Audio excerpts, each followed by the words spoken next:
কথাকে বোঝেন নাই? আপনার উঠে যাওয়াতে আমার টেনশন হয়, এই জন্য যারা যাবেন এই মুহূর্তে চলে যাবেন। ওর আলোচনা শুরু হলে যাবেন না দয়া করে কেউ। 12:30টার পরে আপনারা চলে যাবেন, আমি এর মধ্যে শেষ করার চেষ্টা করবো ইনশাআল্লাহ। কথা বলবো পবিত্র কোরআনুল কারীমের 31 নম্বর সূরা। সূরাটির নাম হলো লোকমান। জোরে বলেন কি নাম? লোকমান। মোট আয়াত আছে 34টি, রুকু আছে 4টি। বিশ্বনবীর মক্কার জিন্দেগিতে এই সূরাটি নাজিল হয়েছে। আমার ভাইয়েরা, একজন ব্যক্তির নামে আল্লাহ তাআলা সূরা দিয়েছেন। তাহলে এই ব্যক্তি কি সাধারণ ব্যক্তি নাকি অসাধারণ ব্যক্তি? চেহারাটা কালো ছিল, ছোটগুলো ছিল মোটা, লোকটা দেখতে খাটো ছিলেন, কিন্তু একজন জমিনের বান্দা, তার কথা আসমানের মালিক আল্লাহর পছন্দ হয়। তাহলে বান্দা কি দামি কথা বলেছে নাকি অদামি? ভালো কথা বলেছে না খারাপ? কি মনে করে ভাইরা আমার? ভূমিকে যাওয়ার কোনো সুযোগ নাই। আল্লাহর বান্দা লোকমান হাকিম একজন জ্ঞানী ব্যক্তি ছিল। চেহারাটা ছিল কালো, অন্তর ছিল ভালো। তার জবান দিয়া এমন চমৎকার কথা বলেছিলেন যেই কথাগুলো আসমানের মালিক আল্লাহর পছন্দ হলো। আল্লাহ পাক সেই কথাগুলোকে কোট করে কোরআনুল কারীমের ভিতরে তার নামে একটি সূরা নাজিল করলো। বলুন আল্লাহু আকবার। লোকমান হাকিম কোন নবী ছিলেন না, রাসূল ছিলেন না, ছিলেন একজন জ্ঞানী ব্যক্তি। ভাইরা আমার, এই লোকমান হাকিম ছিল একজন ক্রীতদাস। মানুষের বাড়িতে ছাগল চরানোর কাজ করতেন। একজন রাখাল, একজন রাখালের কথা আল্লাহর কাছে পছন্দ হলো। চিন্তা করেন, সেই রাখাল কি আসলে সাধারণ রাখাল নাকি অসাধারণ? লোকমান হাকিমের সম্মান মর্যাদা কেন বেড়ে গেল? আল্লাহ তাআলা কেন বাড়িয়ে দিলেন?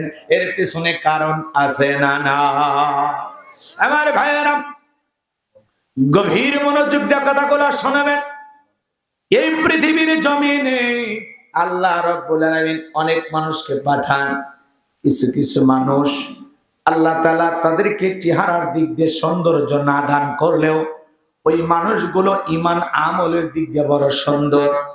লোকমান হাকিম দেখতে চেহারা কালো ছিল, কিন্তু চেহারা কালো হোক, অন্তরটা এত ভালো ছিল, মালিকের প্রেম দিয়া ভরা ছিল, যে কারণে লোকমান হাকিমের ঠাই কোরআনুল কারীমের ভিতরে তার নামে সূরা নাজিল করলে আল্লাহ পাক পুরো পৃথিবীর বাসীর কাছে লোকমান হাকিমের মর্যাদাকে বাড়িয়ে দিয়েছেন। আল্লাহু আকবার। আপনি কি আদর্শ বাবা হতে চান? আপনার সন্তানকে আদর্শ মানুষ হিসেবে গড়ে তুলতে চান? একজন বাবা তার সন্তানকে কয়টি উপদেশ দেবে, কি কি উপদেশ দেবে, সেই কথাগুলো লোকমান হাকিমের জিন্দেগি থেকে আপনাকে আমাকে জানতে হবে। লোকমান হাকিমের জীবন থেকে শিক্ষা গ্রহণ করা লাগবে। আপনারা কি আদর্শ বাবা হতে চান? কথা কয় না। আপনি কি আদর্শ বাবা হতে চান? আপনার সন্তানকে আদর্শ মানুষ হিসেবে গড়ে তুলতে চান? তাহলে আপনি বাবা হিসাবে আপনার সন্তানের সাথে কি আচরণ করবেন, আল্লাহর কোরআন আপনাকে শিখাবে। আল্লাহু আকবার বলেন। লোকমান হাকিম তার সন্তানদেরকে যে উপদেশগুলো দিয়েছিলেন, আল্লাহ তাআলা সেই উপদেশগুলো পুরো পৃথিবীতে যত মানুষ আগমন করবে সকল মানুষকে শিক্ষা দেওয়ার জন্য সেই উপদেশগুলোকে কোট করে কোরআনুল কারীমের ভিতরে আল্লাহ পাক সুন্দর করে জানান দিয়েছেন, জানিয়ে দিয়েছেন যে একজন মানুষ যদি প্রকৃত বাবা হতে চায়, আদর্শ বাবা হতে চায়, সে যেন লোকমান হাকিমের মতো আদর্শ বাবা হয়। আল্লাহু আকবার বলেন। এবার চলেন আমরা আদর্শ বাবা হব কিভাবে, সন্তানগুলোকে আদর্শ মানুষের কিভাবে করে তুলবো। শোনেন, ছাগলের পেট থেকে জন্ম নিলে ওটা ছাগলের বাচ্চা, গরুর পেট থেকে জন্ম নিলে ওটা গরুর বাচ্চা, মানুষের পেট থেকে জন্ম নিলে ওটা মানুষের বাচ্চা হয় না। ওকে মানুষের মতো মানুষ হিসেবে গড়ে তোলা লাগে। কথা বলেন ঠিক কিনা? মাদ্রাসার হুজুরদের কাছে ছাত্র নিয়ে আসা বলে, হুজুর আমার ছেলেটাকে মানুষ বানাবেন। তার মানে কি বুঝায়? ছেলেটা এখনো প্রকৃত মানুষ হয় না, এরে মানুষের মতো মানুষ বানাইতে হবে। কথা বলে ঠিক কিনা? আমার দিকে তোমরা গল্প করার সময় পাইবে, আমার একটু সময় দেয়, 1 ঘন্টা। সম্মানিত ভাইয়েরা আমার, তাহলে সূরার নাম জোরে বলেন, সূরার নাম লোকমান। আরো জোরে, জোর হলো না? আচ্ছা, লোকমান বললে সব হবে না গুনাহ হবে? তাহলে বলতেছেন না কেন? জোরে বলেন সূরার নাম। আরো জোরে। মিছিল করে নেন, অভ্যাস করে নেন, সামনে মিছিল করার দিন আসতেছে। কথা কোন ঠিক কিনা? লোকমানে হাকিম একজন জ্ঞানী ব্যক্তি। তার জিন্দেগি থেকে আজকে আমরা শিক্ষা গ্রহণ করব, তিনি মানুষ হিসাবে কেমন ছিলেন। কথা বলে ঠিক কিনা? আমার ভাইয়েরা, জবান ছেড়ে সবাই আমার সাথে মহব্বতে তিলাওয়াত করুন। আউযু বিল্লাহি মিনাশ শাইতানির রাজীম। বিসমিল্লাহির রাহমানির রহিম। বিতাড়িত মুর্দা শয়তানের কাছ থেকে আল্লাহ পাকের কাছে আশ্রয় প্রার্থনা চাচ্ছি। পরম করুণাময় সিমদালু আল্লাহ তাআলার নামে শুরু করছি। ওয়ালাকাদ আতাইনা লুকমানাল হিকমাতা আনিশকুরু লিল্লাহ ওয়া মান ইয়াশকুরু ফাইন্নামা ইয়াশকুরু লিনাফসিহি ওয়া মান কাফারা ফাইন্নাল্লাহা গনিয়্যুন হামিদ। আল্লাহ রাব্বুল আলামিন বলেন, আমি লোকমানে হাকিমকে হিকমত দিয়েছিলাম, জ্ঞান দিয়েছিলাম এবং বলেছিলাম লোকমান তুমি আমার শুকরিয়া আদায় করো। লোকমানে হাকিমকে জ্ঞান দিয়েছিলেন তিনি কে? আর একটু জোরে বলেন কে?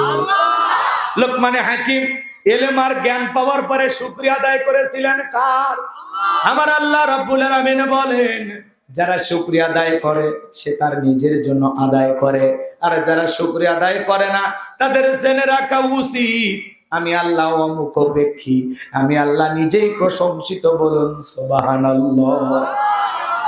লোকমানে হাকিম শুকরিয়া আদায় করার কারণে, প্রশংসা আদায় করার কারণে লোকমানে হাকিমের সম্মান মর্যাদা যেমন আল্লাহ তাআলা বাড়িয়ে দিয়েছেন, এই পৃথিবীর জমিনে যারা আল্লাহ তাআলার শুকরিয়া আদায় করবেন, কৃতজ্ঞতা প্রকাশ করবেন, আল্লাহ তাআলা দুনিয়ার জমিনে তাদের সম্মান মর্যাদা বাড়িয়ে দেবেন। কথা বলে ঠিক কিনা? আল্লাহ তাআলা বলতেছেন, যে শুকরিয়া আদায় করে সে তার নিজের জন্য আদায় করে, আর যারা শুকরিয়া আদায় করে না তাদের জেনে রাখা উচিত আমি আল্লাহ অমুখাপেক্ষী, আমি আল্লাহ নিজেই প্রশংসিত। আল্লাহু আকবার বলেন। এই তামাম পৃথিবীর মানুষেরা যদি আল্লাহ তাআলার প্রশংসা আদায় করে একত্রিত হইয়া, এতে আল্লাহ তাআলার সম্মান মর্যাদা বাড়ে না। তামাম পৃথিবীর মানুষগুলো যদি একত্রিত হয় আল্লাহকে আল্লাহ বলে না ডাক দেয়, আমার আল্লাহর সম্মান মর্যাদা কমে না। আপনি ডাকলেও আমার আল্লাহ আল্লাহ, না ডাকলেও আমার আল্লাহ আল্লাহ। 5 বছর পরে ভোট দিয়ে নির্বাচন করে আল্লাহ হয় না। আয়াতের অর্থ ভালো করে বোঝার চেষ্টা করবেন, কষ্ট হচ্ছে আপনাদের? আল্লাহ রাব্বুল আলামিন বলেন, ওয়ালাকাদ আতাইনা লুকমানাল হিকমাতা আনিশকুরু লিল্লাহ ওয়া মান ইয়াশকুরু ফাইন্নামা ইয়াশকুরু লিনাফসিহি ওয়া মান কাফারা ফাইন্নাল্লাহা গনিয়্যুন হামিদ। আল্লাহ রাব্বুল আলামিন বলেন, আমি লোকমানে হাকিমকে হিকমত দিয়েছিলাম, জ্ঞান দিয়েছিলাম এবং বলেছিলাম লোকমান তুমি আমার শুকরিয়া আদায় করো। আর যারা শুকরিয়া আদায় করে সে তার নিজের জন্য আদায় করে, আর যারা শুকরিয়া আদায় করে না তাদের জেনে রাখা উচিত আমি আল্লাহ মুখাপেক্ষী। তামাম পৃথিবীর মানুষ আল্লাহর মুখাপেক্ষী, কিন্তু তিনি কারো মুখাপেক্ষী নন। আল্লাহুস সামাদ, তিনি কারো মুখাপেক্ষী নন। আল্লাহু আকবার বলেন।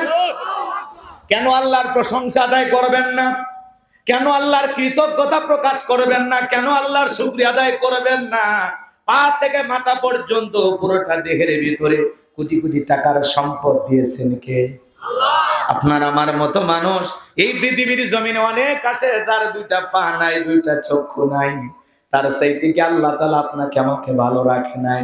এজন্য সুখে থাকি দুঃখে থাকি সব সময় প্রশংসা আদায় করব কার? এতে কার লাভ হবে? আমার লাভ। জোরে বলেন কার লাভ? প্রশংসা আদায় করলে আপনার আমার লাভ, আর প্রশংসা আদায় না করলে আপনার আমার লস। প্রশংসা আদায় না করলে আল্লাহর কোনো ক্ষতি নাই, আবার প্রশংসা আদায় করলে আল্লাহর কোনো লাভও লাভ ক্ষতি যা সব বান্দার। কথা বলেন ঠিক কি না? কেন আল্লাহর প্রশংসা আদায় করবেন না যে আল্লাহ তাআলা সুস্থ শরীরে হেঁটে হেঁটে মাহফিলে আসার তৌফিক দান করলেন? কত মানুষ হাসপাতালের বেডে শুয়ে কাতরাচ্ছে, তার চাইতে কি আল্লাহ আপনাকে ভালো রাখে নাই?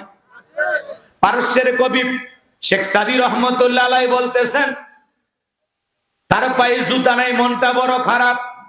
পথ চলতেছিলেন, হঠাৎ করে তাকায় দেখেন আল্লাহর একজন বান্দা জমিনের উপরে বসে আছে, যার দুইটা পা নাই।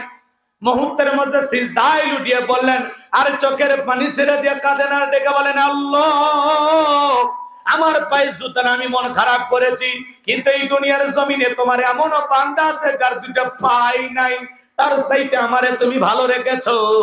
এই জন্য আল্লাহ তাআলার শুকরিয়া আদায় করলেন। আমার ভাইয়েরা এই জন্য একটু হিসাব নিকাশ করে চলবেন। ডানে বামে তাকায়া দেখেন কত মানুষ আপনার চাইতে বেশি বিপদে আছে, আপনার চাইতে বেশি অসুখে আছে। কথা বলেন। একবার